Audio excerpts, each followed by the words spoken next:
Okay, I think we are live. Good morning. Elle Ingalls here at pressure-free.com. I was reading my pressure-free planner this morning. This is quarter two. Quarter two, by the way, is up if you like to keep the days. Today is day 125. And the quote was from Epictetus: "People are not disturbed by things, but by the view they take of them." Thought, oh my gosh, Epictetus was a pressure-free guy. Maybe, maybe not. But certainly that idea of the fact that we're not disturbed by things, but by the view we take of them. Okay, it's interesting to think about that. The first time when I found that quote, and the first time I really experienced it was that I have a fear of snakes. And I'm out on the forest path and came out into a field, and all of a sudden I heard, not a rattler, but just movement through the grass. And noticed that I started to have a release of stress hormones. Like I started it and I stopped it. I felt my body kind of go like shift down. Like if you've ever been in a manual shifting car, like I shifted to a lower gear. Like and then I realized that I wasn't afraid of this little garter snake, which is harmless. What was my stress trigger was the quick movement and sound. So I was startled by the sound. I was disturbed by it, if we're going to use that word today. I was disturbed by the sound of the snake, and that's what was causing me to start to react.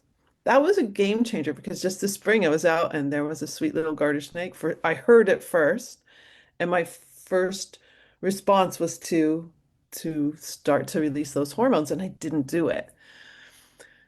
Thinking about what disturbs you. It could be sounds, it could be smells, it could be environmental things. I used to have to cut the tags out of my shirts because any sort of tag or um, hard stitching, like in jeans, I wouldn't wear jeans because of the way the fabric felt against my spine. Like I was very sensitive, honestly, like really sensitive. And yeah, cutting out the tags. One of my sons always had to have the socks where you couldn't feel the seam by the toes. Like always had to make sure I had those, I guess called seamless socks.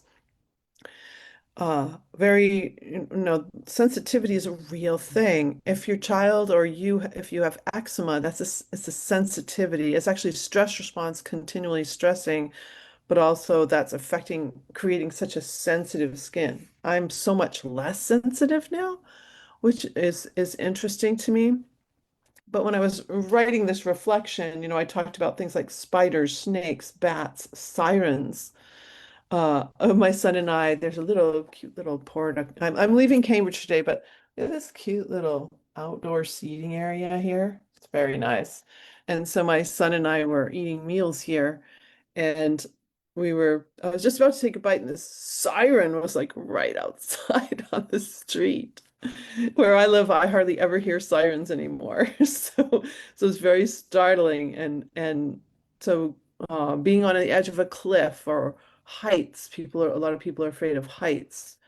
So if you can identify fears and sensitivities, I think those are two things that can really help you mitigate the release of these stress hormones a lot because we tend to have patterns where we encounter these things quite a bit, like sirens or trains, getting stopped by a train, which is annoying, but that's also a disturbance to your getting to work or getting to school.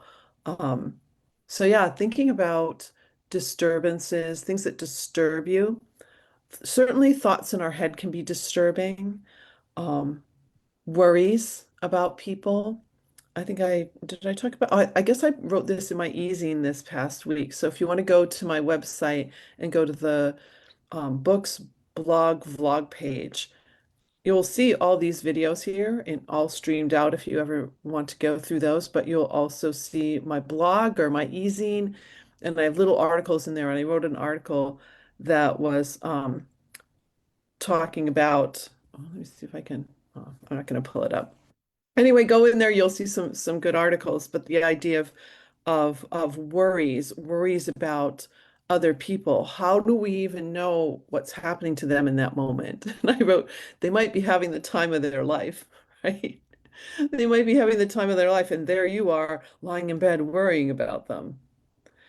And that's just really common that you care about people you love. I also think, this is just a supposition here, that showing that you're worrying about someone has become kind of a badge of oh, what a good person you are, that you worry about other people. And I want to take a contradictory approach to that for a moment, because when we think about another human and we worry about them, we create a lot of tension in ourselves, but we also affect that person, like through the Ethernet. We affect that person with our thoughts. And so when you worry about someone and there's that tension, what I coach my clients and do myself is like, okay, you're noticing that you're getting tense and worried about someone. Can you free that open? Can you open your chest? Can you expand? Can you relax your belly? Can you assume that they are fine? If that's a phrase I use a lot, like I assume success for people. I assume they are fine. I assume they're healthy. When you can be in that mode, you create a di totally different kind of energy. If you ever saw the movie Avatar, the first movie Avatar, Jim Cameron, who also directed Titanic, I took my kids to see Avatar, and it's like so movie, but there was a moment in the movie that I absolutely loved, and it's when suddenly there was all this light connection between the main female character and like all the trees and all the, like it was literally showing vibratory connection to the whole forest. I just loved that, because if we could see this vibratory energy that we have, I believe we would act very differently. But we don't see it. We can't see this vibratory energy. Like you can't see the vibrations coming out of my mouth as I speak or if I sing. Um, it's if we could, I just think well, it'd be too overwhelming, obviously, because everything lets off a vibration. Every color is vibration, like all of it, it would be just overwhelming for us. But it would show connection, and it would show that if we are in an open, expansive, and higher, beautiful vibration, that affects everything. I I've enjoyed being here in Cambridge. Sometimes people say New England is cold, but when I was in my hometown of Concord, I walked into this restaurant and the two hostesses greeted me so lovely and we had a beautiful conversation. My waitress, my server was amazing. I've been walking around just smiling and saying hi to people and they respond back, which has just been lovely. So areas of the country are not warmer or colder. It just takes like this little impetus, like what is the vibration you're letting off? It's that old adage, so you move into a new neighborhood and you ask your new neighbor, well, what's the neighborhood like? And they'll say, well, what was it like where you last lived? Because you brought your own energy there. Like it's going to be what you make it. Some people don't even know their neighbors. Other people know all their neighbors. And yeah, it's funny how that works, but that's about um well, let's get back to disturbance. If we are disturbed, that's a tension. If we're in that frame of worry and tension, um that's a dark and low vibration. If we're, I would say, Little Miss Sunshine walking around, it's like, what? There's just a lot of love out there. There's just a lot of energy movement. And I just think we need more of that. We need more joy, more happiness. We need our heads up and not down in our phones. So I'm walking around like so many people are down in their phones, or they all have their earbuds in.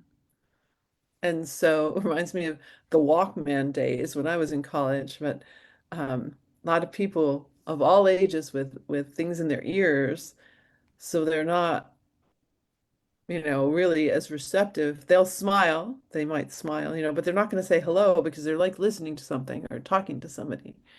Um, there's, it came out a long time ago, maybe 10 years ago, but there was a classic little video showing how if people were more aware when they were walking on the sidewalk, they might meet the love of their lives. But instead, we're all locked down in our technology and not paying attention to who's even around us. Um, I think that lockdown in technology is actually a disturbance. It's it's it's preventing some real joy and interaction, and that's just a thought that I have. So back to this topic today, noticing what are you afraid of? What fears do you have? Listing those things out.